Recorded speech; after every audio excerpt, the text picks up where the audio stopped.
Indiana takes their 4-game win streak to Champaign this weekend as they take on the Fighting Illini in a crucial conference matchup. For IUSTV Sports, my name is Garrett Larson. The homestand continues for Indiana baseball as they take on the Louisville Cardinals on Tuesday, then a 3-game homestand versus the Michigan State Spartans. For IUSTV Sports, my name is Garrett Larson. With this loss, Indiana falls to 3-5 on the young season, but their next action comes in DeLand, Florida, as they'll take on Stetson and Mount St. Mary's, 2 games apiece. For IUSTV Sports, I'm Garrett Larson. Amongst all these accolades, that begs the question, will they become a varsity sport? Many are asking for it to happen, and they believe the appetite is there in Bloomington. However, the first obstacle is to build a rink on campus, instead of playing here, at Frank Southern Ice Arena. One of the best budding rivalries in the NFL, it's the Kansas City Chiefs versus the Cincinnati Bengals.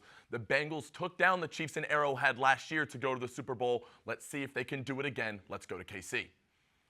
Low-scoring game early. It's 6-3, but if there's the playoffs and Travis Kelce's playing, he's going to score. He gets in the end zone to make it 13-3 Chiefs early, but the Bengals have a response. Down 7.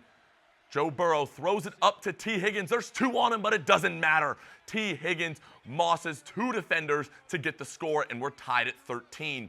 Midway through the third quarter, Patrick Mahomes scrambles out on the bum ankle, but it doesn't matter. Marquez Valdez-Scantling gives it a 1-score lead. 20-13 now. Patrick Mahomes with the ball, but no longer. Sam Hubbard jumps on top of it, and Patrick Mahomes with a rare mistake, and the Cincinnati Bengals are threatening. You talk about double coverage once, you'll see it again. Joe Burrow down the field to Jamar Chase. Over your head. The Bengals are in striking distance, just 2 yards to go. Known for his pass catching, but Samaje Perine gets in the end zone on the ground to tie the game at 20. 13 minutes of game time later, we are still tied at 20. Patrick Mahomes scrambling outside of the pocket, looking to make something happen, just 10 seconds to go. But Joseph Asai shoves him out of bounds, the one mistake you can't make. And Harrison Butker now comes on and just needs a 45-yard field goal, has only missed 2 all year, and this will not be one of them. The Kansas City Chiefs take this one 23-20 for a matchup with the Philadelphia Eagles, and disaster in Cincinnati. From the right side, a chance, Kissinger, stop on the goal line, another putback, Clipper, score, Indiana, the national. There is no question that Indiana has a good hockey program. They have made 3 straight national tournaments and were last year's ACHA D2 national champions.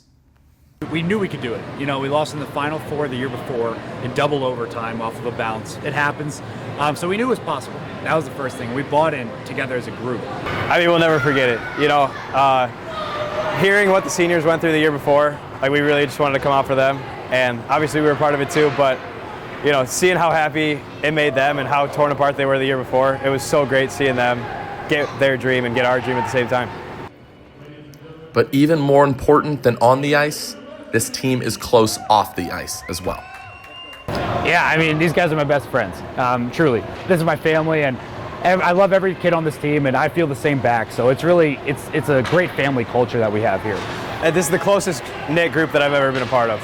I mean, we spend all the time together at the rink, and we spend all our free time together outside of the rink. Forecheck starts here, boys. Hey, bench, let's get loud here. Let's have some fun. Many players on the team had previous aspirations to play varsity hockey, but have found a home at Indiana. I mean, it means the world to me. It's pretty rare to see me out on campus or just anywhere without Indiana hockey merchandise of some sort on, whether it's pants, hoodie, shirt, hat, you name it, I'm always wearing it. I love the team with my whole heart. It's a good balance between having fun and being serious and going for a goal. And, you know, we all have a common goal here, but we have fun while doing it, and it's the best group of guys I've ever been on a team with. Club hockey has grown to new heights recently, and much credit goes to the expanded broadcast and social media presence. Yeah, it's really big to grow the broadcast. I think that's huge. Get it accessible. I mean, it's on YouTube. It's free. You don't need to pay for it. It's always there. Every home game we're broadcasting. So the more coverage, I mean, especially being a club sport, not many people even know we have a hockey team. So when people are able to see us making posts online or people shout us out, it's a big deal because they're like, oh, I didn't even know we had a hockey team. And then they start to follow and they're like, oh, this is pretty cool. And they're not a bad team. And it just excites everyone else. And that fires us up too. Any support we get from the school, like we know we don't get a lot. So any ounce of effort or energy people want to put towards us, it means the world. It motivates us. It makes us want to play that much better, makes our guys work that much harder. You know what? Sometimes we don't have the best amenities, facilities. We make the most of it. We make the most of it. We grind with it. Best foot forward. We go from there. We love it. Amongst all these accolades, that begs the question, will they become a varsity sport? Many are asking for it to happen, and they believe the appetite is there in Bloomington. However, the first obstacle is to build a rink on campus, instead of playing here, at Frank Southern Ice Arena. I mean, personally, I would love an on-campus rink just for the sake of expanding the sport and for people to be able to go ice skating without having to drive to the rink like any student at the university.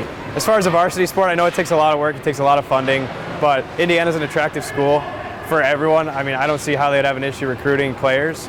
It is a hard, long road ahead to get an ice rink on campus, and that's the biggest hurdle, because other than that, if there was one, I could see them going D1 very quickly after that. Furthering their case, Indiana Club Hockey has reached ACHA Nationals yet again in 2025, stoking another claim to their hopes of becoming a varsity program. For IU Sports Media, I'm Garrett Larson.